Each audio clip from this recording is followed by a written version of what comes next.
this is me, and I have been doing this for last 25, 30 years. So we have 3 clinics, and we do lot of behavioral modifications, and then write books, and teaching is one of my hobbies. So let's talk about what is new normal. Normal itself is a misnomer because we don't know what the normal is. We all have stress and anxiety that is taken for granted. But what is new in this era of COVID-19 is a new stress and anxiety. And the reason is, the new reason is, number one, uncertainty. Uncertainty of what?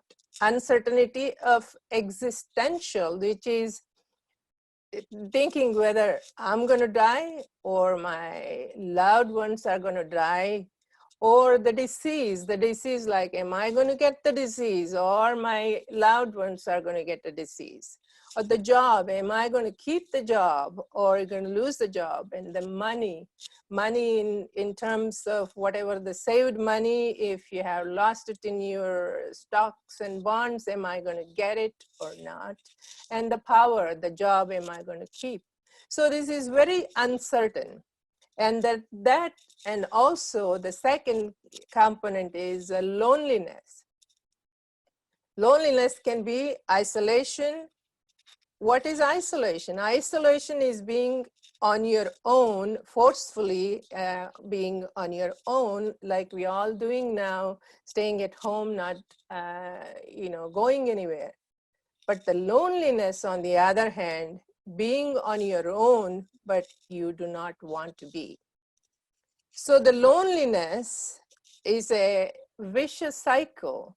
When you're lonely and you're sad, and the sadness leads to withdrawal, less energy, and spend time ruminating, and then your attention is drawn somewhere else, and that itself leads to, again, loneliness. So that is the vicious cycle. So if that is the case, let's talk about stress. Stress can be defined as mind to muscle or mind to muscle reactivity. Our physiology, or we have two different systems in our the brain. It is sympathetic and parasympathetic system. What is sympathetic? Sympathetic is flight or fight, or parasympathetic is rest and digest. When you are stressed, your sympathetic system goes up, and your parasympathetic, which is rest and digest, goes down. Key here is to balance this. So when you are aroused or flight, the sympathetic, what happens? Rapid breathing, tense muscle, racing heart, sweaty extremity, butterfly in your stomach, restless mind. Keep in mind, all of these things could be different for different people also. Not everybody has the exact same thing in of all of these. You may just have rapid breathing, or we just have sweaty extremities. That we call it as physiological signal. And then on the other hand, when the parasympathetic system goes down, your immune system goes down, your thyroid function is not functioning properly. And then what happens to the stress hormones? Your pituitary is releasing the stress hormone, and your adrenal gland releases the ACTH, and then it is the cortisol, which is a stress hormone, is increased. So it becomes, again, the vicious cycle. There's stress hormone, and then you get into a more and more stressful situation.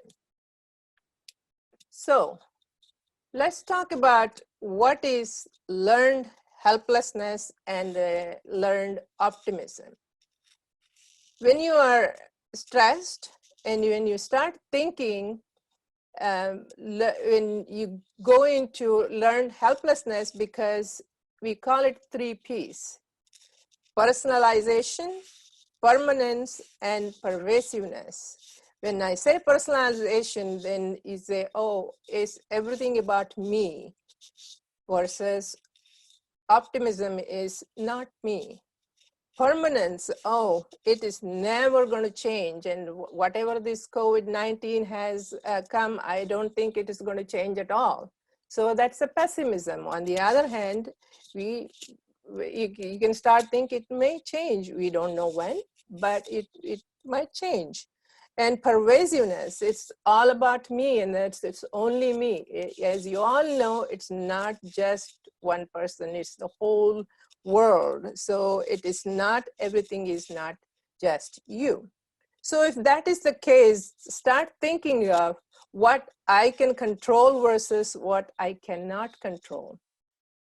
You can keep saying I can control my attitude, how I follow CDC recommendations, or if I want to, if I really want to, I can turn off all the negative news, and I can do finding things to do, and I can be kind to others. On the other hand, I cannot control is how long this will last. Nobody knows. How others will react, it is not in your control. How others will follow the rules, so on. So this is, you think of what you can control versus you cannot control to be, and also it has 3 parts: challenge, control, and the commitment. So what is the solution? The solution of new model of self-care. That's goal, tool, and rituals. What would be the rules? That is, reduce overreactivity of mind and muscle. In a way, the stress is, it is the overreactivity of your mind from your mind. So the tool is what we call it 3 T's: time, touch, and talk. In this COVID time, we cannot touch, but we can touch through our WhatsApp, cell phone, phone calls, and things like that. And the time, you set up a particular time to talk to certain people and your own kith and kin, your own family member, and talk. What do you talk? Talk about your feelings, not about stock market, not about, you know, what has happened to, you know, gossip. It is talk about what is important is the feelings. And the ritual is, in this day and age of COVID, there is no routine to begin with. Even otherwise, your routine has to be deliberately made into a ritual. So I have listed some 12 self-care tools. Because this is a 2-part series, and then the next week we're going to elaborate on this one and give you a little more in depth into this, the tools. But there are 2 kinds. You can see in that the toolbox, you have 2 kinds: mind to muscle tools and muscle to mind tools. The mind to muscle tools is, one of them is forgiveness and uprooting anger. We will go into the details next week. And gratitude, that's a gratitude journal. And worry control and activity engagement. Mindfulness and meditation, we just touched upon. And self-compassion, which is very important. And then you had to be compassionate to yourself. And VIA, or the personal strength discovery, that is just to find out what is your strength and what is your weakness. We all have our strengths. For example, some of us write poetry, some of us are very good in singing or art and things, and find that what your strength is, which you have been always wanted to do, but we have not, you cannot do it, and this is the time to do it. And social sharing with your friends and family and the relatives.